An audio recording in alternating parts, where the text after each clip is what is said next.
Como era a vida de um dos ditadores mais sanguinários da história? É sobre isso que a gente vai falar depois da vinheta.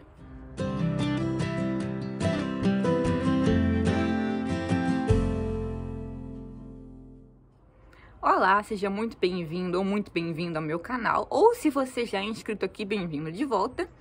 Hoje eu vim trazer mais uma dica de filme aqui para vocês. O filme é Stalin, um filme feito para televisão em 1992, então já é um pouquinho antigo. De qualquer forma, o filme é muito bom e vale a pena ser visto. E eu encontrei ele dublado aqui no YouTube. Eu vou deixar o link aqui para vocês na caixa de informações, certo?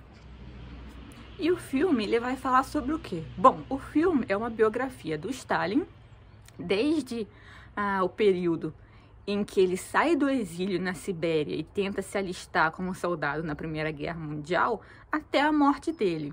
É um filme longo, são quase 3 horas, mas ainda assim, como eu disse, é muito bem feito.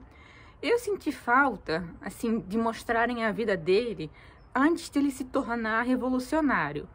Mas talvez na época que o filme tenha sido feito, que ele foi feito em 92, não tivesse assim tanta informação sobre a juventude de Stalin. Inclusive, eu estou lendo um livro que eu pretendo trazer aqui para vocês depois, chamado O Jovem Stalin, que traz informações novas que eu acredito naquela época as pessoas ainda não tinham. E também, de qualquer forma, o filme já tem quase 3 horas, então eu acho que se tivessem incluído também essa parte da juventude dele, talvez tivessem que ter feito 2 filmes. De qualquer forma, o filme é realmente muito bom e ele vai focar mais na vida privada do Stalin do que propriamente nas questões do governo, embora elas apareçam realmente, mas a gente vai ver assim mais o Stalin como personalidade, e eu diria assim como psicopata, porque o filme, apesar dele focar no Stalin como personagem principal, ele não passa pano em momento nenhum. Então a gente consegue ver, assim, em várias cenas, o caráter realmente psicopático do Stalin. A gente vê a frieza, o sadismo. E muitas vezes, quando você tem um personagem principal, a tendência do público é de simpatizar com esse personagem. E muitas vezes os filmes são até construídos para favorecer isso, o que não é o caso aqui, o que eu considero um ponto muito positivo. E a gente vai vendo ao longo do filme como não apenas o povo russo e o povo soviético de modo geral, mas as pessoas próximas do Stalin vão sofrendo com essa psicopatia dele. A parte mais interessante do filme é a parte que foca na segunda esposa dele, que era muito mais jovem do que ele e estava ali realmente iludida com Stalin, iludida com os ideais da revolução. Ela estava achando que aquela revolução, que o comunismo realmente ia ser algo positivo para o povo russo. Então ela estava ali realmente dedicada. E ao longo do tempo, ela vai percebendo que não era nada daquilo. Tanto que a revolução não ia trazer esse paraíso na Terra. E também ela vai percebendo o verdadeiro caráter do Stalin. Então a gente vai vendo essa personagem, ela se desiludir e entrar em desespero. E a atriz realmente interpreta muito bem esse papel. É assim até triste de ver, mas é muito bem feito. E eu acho que o filme também foi muito bem pesquisado, assim. De acordo com as coisas que eu li sobre o Stalin, o filme realmente é bem fiel à vida dele. O filme, ele é narrado pela filha do Stalin, que era a Svetlana, e para quem não sabe, ela já escreveu um livro sobre a vida dela e já deu várias entrevistas falando sobre como era ser filha do Stalin. Então achei uma decisão bem interessante terem colocado essa personagem para narrar os acontecimentos. E apesar do filme ser focado realmente na personalidade do Stalin, a gente consegue ver também algumas das atrocidades que ele perpetrou contra o povo russo. Então a gente vai vendo no filme gente sendo deportada para a Sibéria, A gente vai vendo no filme os camponeses desesperados porque não têm o que comer.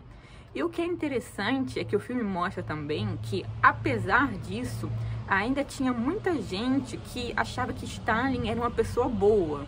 Tem uma cena muito interessante em que uma camponesa encontra a esposa dele numa estação de trem e ela pede desesperadamente para a esposa contar ao camarada Stalin o que estava sendo feito com os camponeses, assim, como se ele não soubesse, como se Stalin fosse incapaz de fazer algo para fazer o povo sofrer.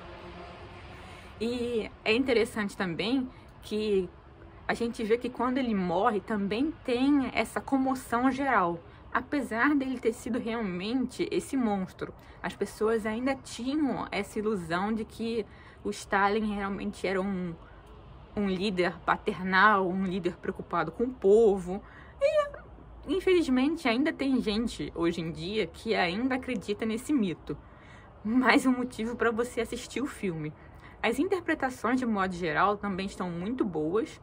E apesar de ser um filme sobre um ditador psicopata, em que as atrocidades dele vão ser mostradas, o filme ele não é apelativo no sentido de trazer assim cenas de violência muito gráficas. Obviamente que vão ter cenas de violência, de gente sendo morta, de gente passando fome, de gente sendo deportada, mas o filme assim não se utiliza desse recurso para provocar emoções no espectador. Inclusive, as cenas que mais assim, causam um desconforto, pelo menos em mim, não são essas cenas de atrocidades que estão ali na sua cara. São mesmo as reações do Stalin ao sofrimento humano em volta dele. As reações de sadismo e frieza são as coisas assim, que mais causam impacto no telespectador. E eu acho que isso também foi uma decisão bem acertada do diretor do filme. A gente vai vendo também, ao longo do filme, como o Stalin vai ficando cada vez mais paranoico, começando a desconfiar de tudo e de todos. Ao mesmo tempo, essas cenas são intercaladas com cenas em que ele demonstra afeto pela filha. Então, esse afeto parece ser realmente genuíno. Então, como eu disse, é um filme que ele é bastante incômodo, mas muito bem feito. Eu vou deixar linkado aqui no final desse vídeo uma biografia do Stalin, que eu já fiz resenha aqui, chamado A Vida Privada de Stalin. E como eu disse, quando eu terminar de ler O Jovem Stalin, eu pretendo trazer uma resenha aqui para vocês também.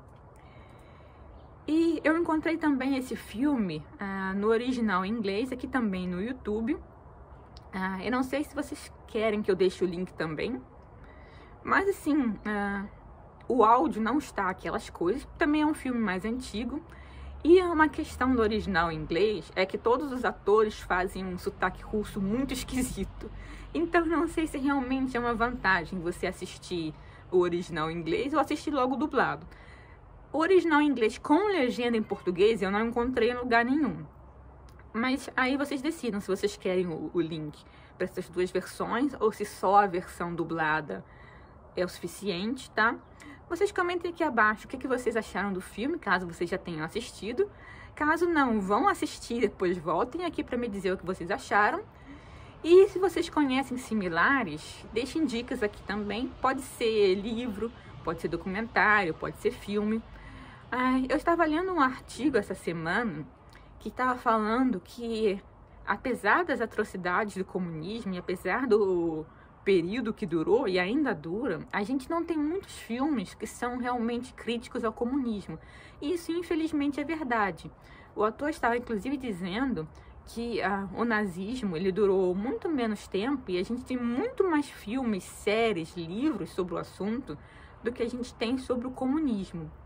E é verdade. Assim, não querendo minimizar o nazismo, que realmente foi um período atroz na história da humanidade. Mas o comunismo também foi, e a gente tem, eu diria até mais filmes glorificando o comunismo do que filmes que fazem uma crítica. Por isso eu acho importante também trazer aqui para vocês dicas de filmes que realmente sejam críticos ao comunismo. Se você conhece outros, como eu disse, deixa a dica aqui abaixo que eu vou procurar com todo carinho.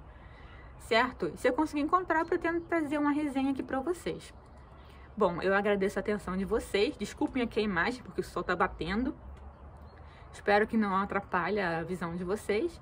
E a gente vai se ver num próximo vídeo. Não se esqueça de se inscrever, de ativar o sininho, de compartilhar e deixar o seu joinha, certo?